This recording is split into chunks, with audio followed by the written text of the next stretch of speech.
सियापति रामचंद्र भगवान की जय।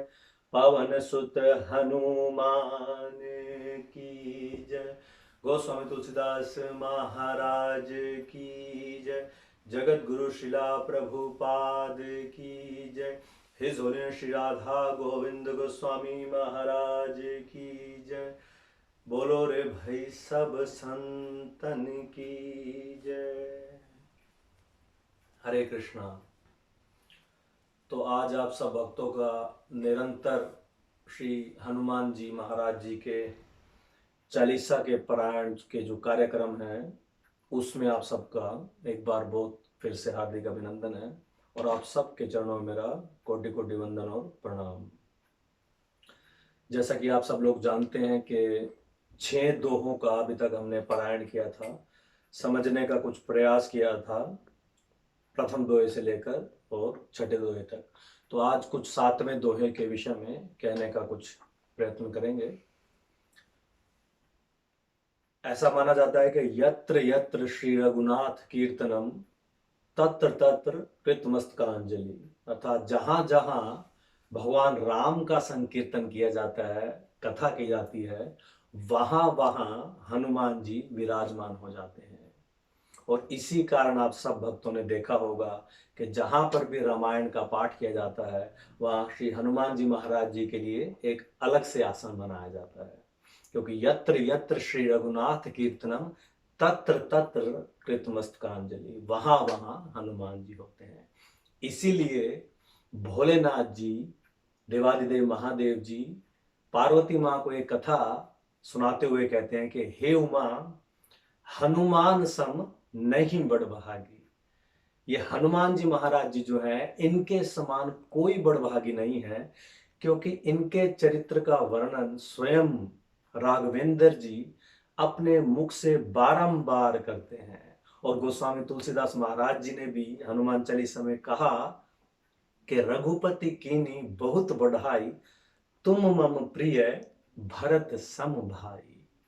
हनुमान जी आपकी कीर्ति का बख्यान जो है वो तो श्री रामचंद्र जी बार बार करते हैं और यहां तक कहते हैं कि तुम मम प्रिय भरत सम भाई, मेरे भ्राता भरत की तरह तुम हो हनुमान जी।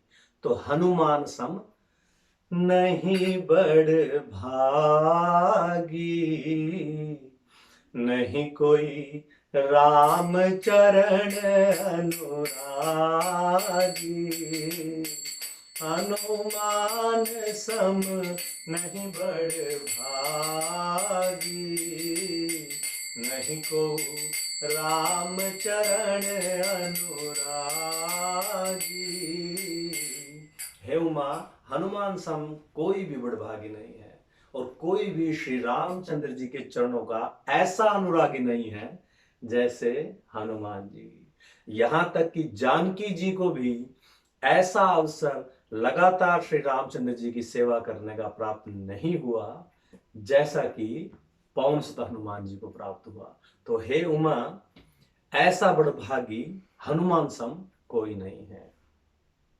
तो उमा जी भोलेनाथ जी से प्रश्न करती हैं कि क्या और भी कोई है भागी या बड़भागी? हनुमान सम नहीं हो सकते, परंतु क्या और कोई भी है? तो हाँ है।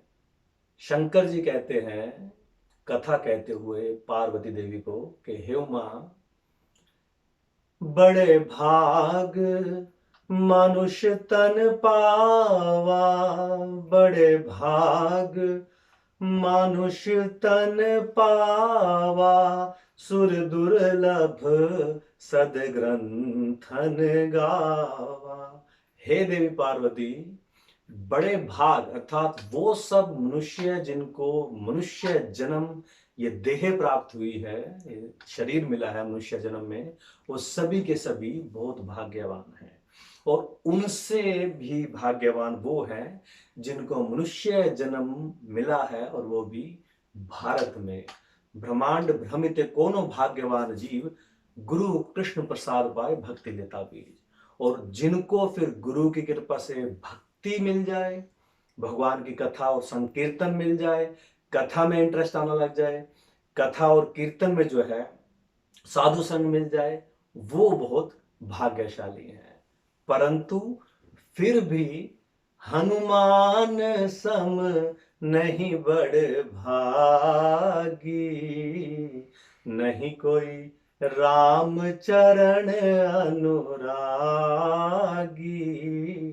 क्यों? क्योंकि इसलिए यदि मनुष्य जन्म मिलने के पश्चात साधु संग किया और कथा श्रवण की, तो जिस जगह पर कथा हो रही है भगवान कृष्ण की या भगवान राम की, उस जगह पर हम लोग विद्यमान हो सकते हैं, बैठ सकते हैं। परंतु उसी समय यदि अनेकानेक और स्थानों पर भी कथा हो, तो ये हमारे लिए संभव नहीं है कि हम वहां पर भी बैठ पाए। परंतु हनुमान जी की यह खासियत है कि यत्र यत्र श्री रघुनाथ कीर्तनम, जहां जहां श्री रघुनाथ जी का कीर्तन होता है, तत्र तत्र कृतमस्तकांजलि, वहां वहां हनुमान जी अनेकानेक रूपों में विद्यमान होकर अनेकानेक कानों से सदैव श्री राम सदैव श्री कृष्ण की कथाओं को श्रवण और कीर्तन करते रहते हैं। तो इसीलिए उमा हनुमान सम नहीं बड़ भागी। तो ये एक फर्स्ट कैटेगरी हुई बड़भागी की। बड़भागी के बाद कौन? बड़भागी के बाद अति बड़भागी। तो वो कौन? रामायण में ऐसा वर्णन है कि जब युद्ध के लिए वानरगण जो है भगवान की सहायता कर रहे थे, तो मन ही मन सोचा करते थे कि जिन भगवान के दर्शन ब्रह्मा जी जैसे देवों के लिए भी दुर्लभ हैं, हम उन भगवान उन श्री रामचंद्र जी के चरण कमलों की सेवा कर रहे हैं। और सेवा करते हुए बार बार कहते भी थे कि हम सब वानर अति बड़ भागी, हम सब वानर अति बड़ भागी, राम चरण कारज में लागी, राम चरण कारज में लागी। कि हम सब वानर कितने अति बड़भागी हैं, कितने भाग्यशाली हैं कि वो भगवान राम जिनके दर्शन को देवादिदेव भोलेनाथ भी सदैव तत्पर रहते हैं, ब्रह्मा जी तक जिनके दर्शनों को तरसते हैं, हम साक्षात उनके साथ समय व्यतीत करके उनकी सेवा में लगे हुए हैं। तो वानरगण जो है उसके बाद कैटेगरी में आते हैं दूसरी वाली, और वो है अति बड़भागी। परंतु फिर भी हनुमान सम नहीं बड़भागी। और वो क्यों? वो इसलिए कि जब युद्ध समाप्त हुआ, रामायण में ऐसा वर्णन है, और श्री रामचंद्र जी ने सभी वानरगणों का, सुग्रीव जी का, विभीषण जी का धन्यवाद करने के पश्चात सबको क्या कहा?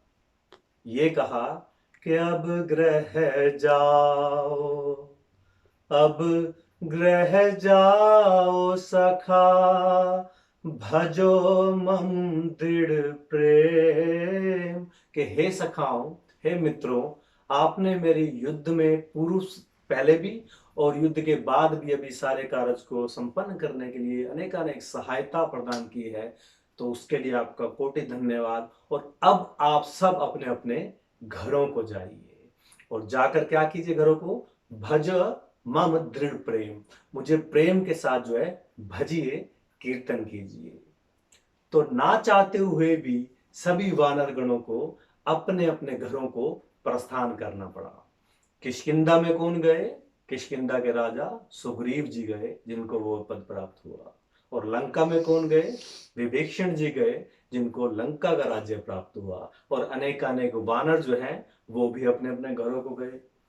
परंतु हनुमान सम नहीं बड़भागी, नहीं कोई राम चरण अनुरागी। वो इसलिए कि सभी के ग्रह जाने के पश्चात जब हनुमान जी केवल रह गए भगवान श्री रामचंद्र जी के पास, तो लक्ष्मण जी ने श्री रामचंद्र जी से कहा कि हे प्रभु, आपने सभी को आदेश दिया उनके उनके घर जाने के लिए, परंतु हनुमान जी से कुछ नहीं कहा।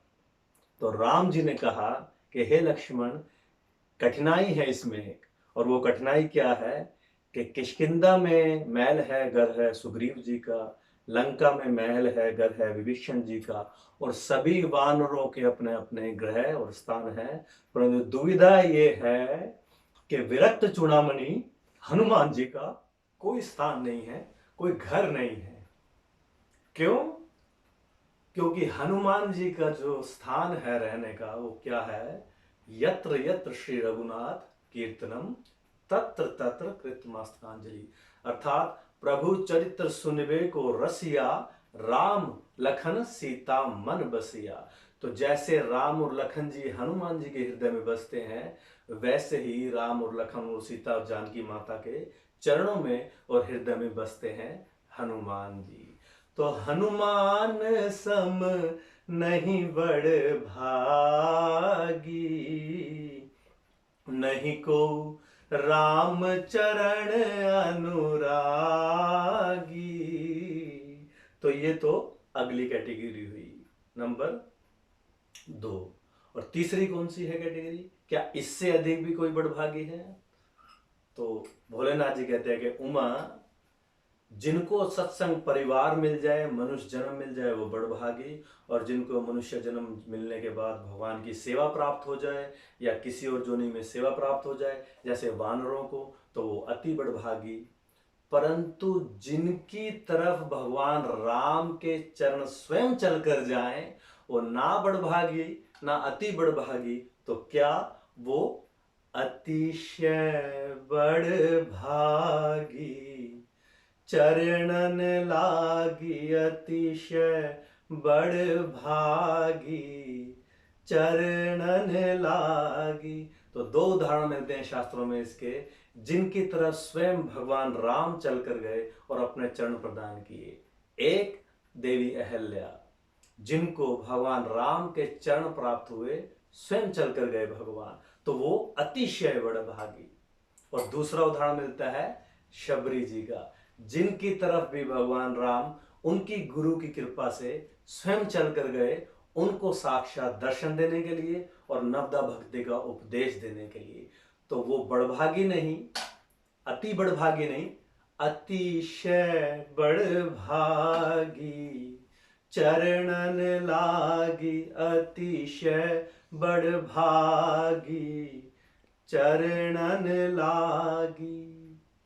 तो ये अतिशय बड़भागी, चरणन लागी। तो हे देवादिदेव, क्या इसके उपरांत भी कोई है?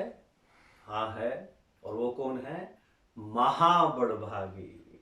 तो वो महाबड़भागी कौन है? महाबड़भागी हैं जटायु जी महाराज। और वो क्यों? वो इसीलिए कि राम कारज को देह त्यागी, राम कारज को देह त्यागी, जटायु सम नहीं कोई महाबड़ भागी, जटायु सम नहीं कोई महाबड़ भागी, राम कारज को देह त्यागी। तो राम के कार्य के लिए रावण से युद्ध करते हुए अपनी देह तक, अपने प्राणों तक को भी जिन्होंने त्याग दिया, उन जटायु सम कोई नहीं महाबड़भागी। परंतु फिर भी जटायु ने जब देह त्याग किया और हरिपुर गए, क्योंकि भगवान श्री रामचंद्र जी ने स्वयं उनका देह संस्कार किया, तो भगवान राम के देह संस्कार करने के कारण जो है वो कहाँ गए मुक्त होकर? हरिपुर गए, अर्थात भगवान के धाम, साकेत धाम को गए। परंतु फिर भी हनुमान सम नहीं बड़भागी, नहीं कोई राम चरण अनुरागी। और यदि आप भक्तगण इस कथा को ध्यान से श्रवण करेंगे तो आप एक सिद्धांत यहाँ पर अवश्य जो है सीख कर जाएंगे, लेकर जाएंगे अपने हृदय में, जो मुझे भी सीखने को मिला। और वो क्या? वो ये कि जटायु महाराज जी ना तो किसी मनुष्य की जोनी में थे और ना ही कोई बहुत बड़े उस वक्त भक्त की कैटेगरी में आते थे। तो जटायु महाराज जी कौन थे?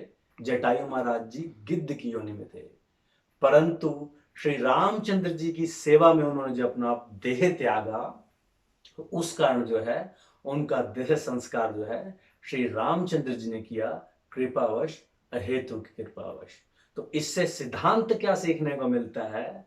इससे सिद्धांत ये सीखने को मिलता है कि यदि अपना पूर्ण जीवन भक्ति में लगाया है, यदि अपना पूर्ण जीवन भगवान की सेवा, भगवान के चरण कमलों की सेवा में लगाया है, तो चाहे किसी भी योनि में हम हैं, चाहे हमारे पुत्र हैं, चाहे हमारी पुत्री है या नहीं है, चाहे हमारी संतान है या नहीं है, अंत समय जो है भगवान ही हमारा ध्यान करेंगे और भगवान ही जो है हमारा बेड़ा पार करेंगे।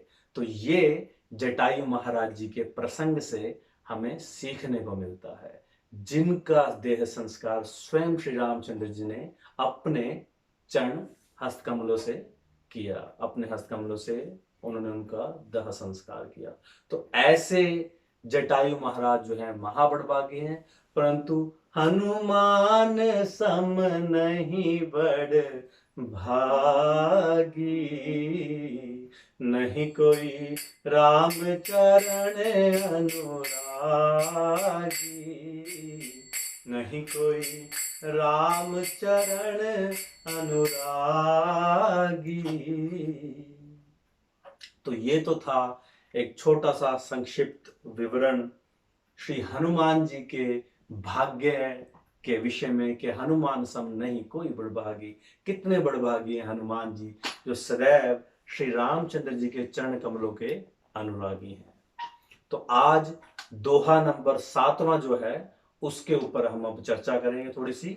दोहा नंबर 7वां कौन सा है? दोहा नंबर 7वां है, हाथ व्रज और ध्वजा विराजे, कांधे मूंज जने हो साजे। हाथ व्रज और ध्वजा विराजे, कांधे मूंज जनेहू साजे। तो हाथ व्रज, जिनके हाथ में व्रज विराजे। परंतु यदि आप श्री हनुमान जी के अर्चा विग्रह को या किसी भी उनकी फोटो को, पिक्चर को, अर्चा विग्रह को ध्यान से देखेंगे तो आप पाएंगे कि हनुमान जी के हाथ में गदा रहती है, हनुमान जी के हाथ में वज्र नहीं रहता। क्योंकि वज्र किनके हाथ में देखा जाता है? शास्त्रों में, पौराणिक कथाओं में हम सब देखते हैं, वज्र देखा जाता है देवराज इंद्र के हाथ में। तो यहां प्रश्न उठता है कि फिर क्यों गोस्वामी तुलसीदास महाराज जी ने कहा कि हाथ व्रज और ध्वजा विराजे, जबकि वज्र तो हाथ में है नहीं। तो वज्र के यहां पर कहने के गोस्वामी तुलसीदास महाराज जी के दो भाव हैं। भाव नंबर पहला वो ये है कि ऐसे व्रज के बने हुए हनुमान जी के हाथ हैं, जिनके हाथ में गदा रहती है, और वो गदा जो है वो दुष्टों का काल है।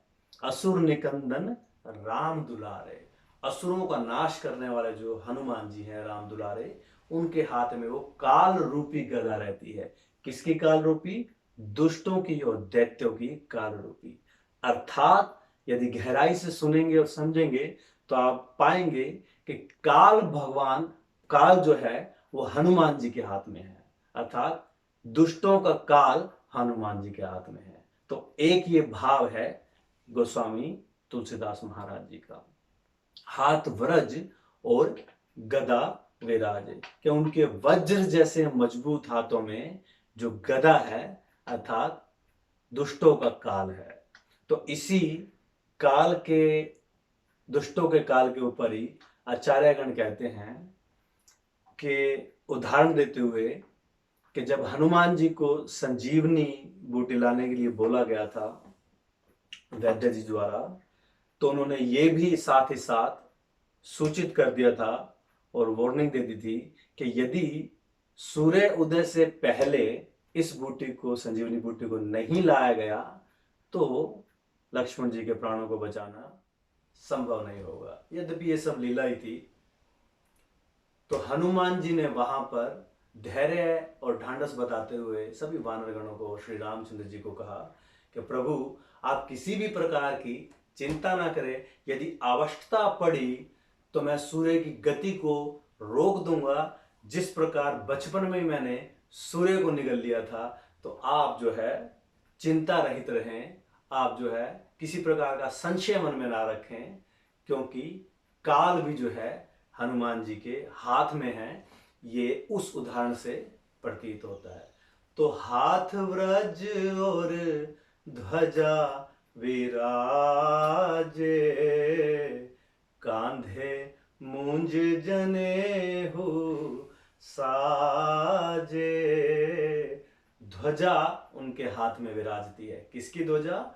हरिनाम संकीर्तन की, श्री रामचंद्र जी की कीर्ति की ध्वजा हनुमान जी के हाथ में विराजती है। और हनुमान जी जहां जहां यत्र यत्र श्री रघुनाथ कीर्तनम तत्र तत्र कृतमस्तकांजलि, जहां जहां श्री रामचंद्र जी की कीर्ति का गायन होता है, वहां वहां हनुमान जी उस ध्वजा को लेकर विराजमान हो जाते हैं। क्यों?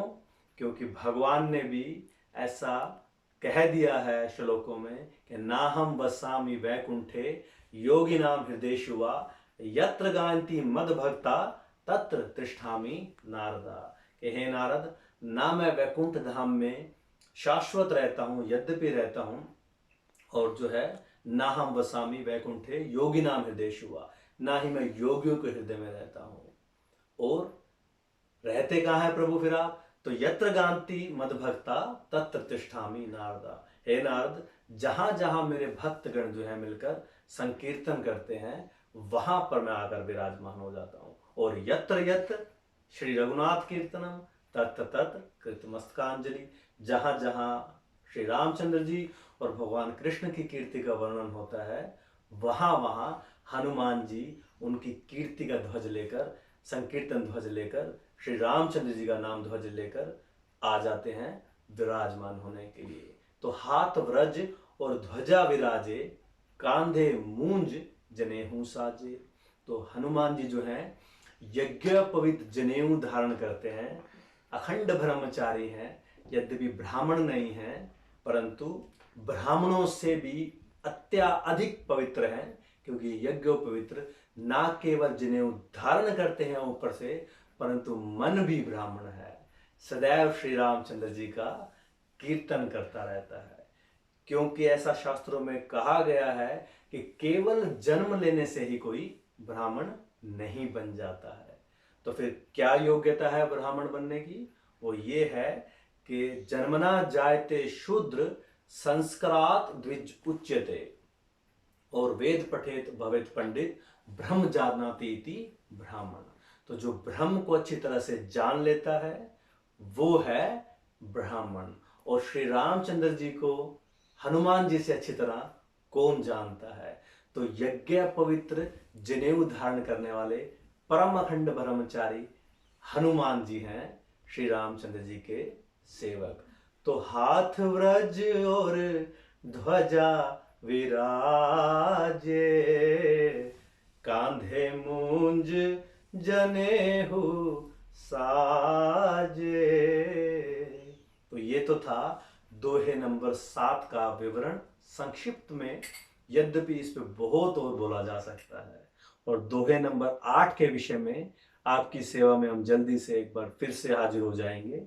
जो दोहा नंबर 8 है वो क्या है कि शंकर सुवन केसरी नंदन, तेज प्रताप महाजग बंदन।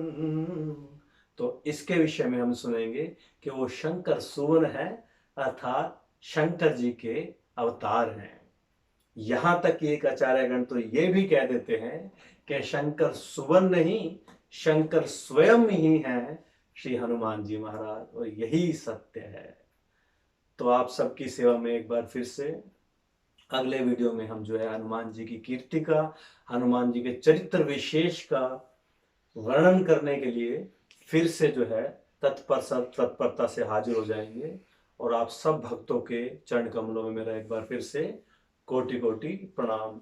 सियापति रामचंद्र भगवान की जय, पवन सुत हनुमान की जय, बोलो रे भाई सब संतन की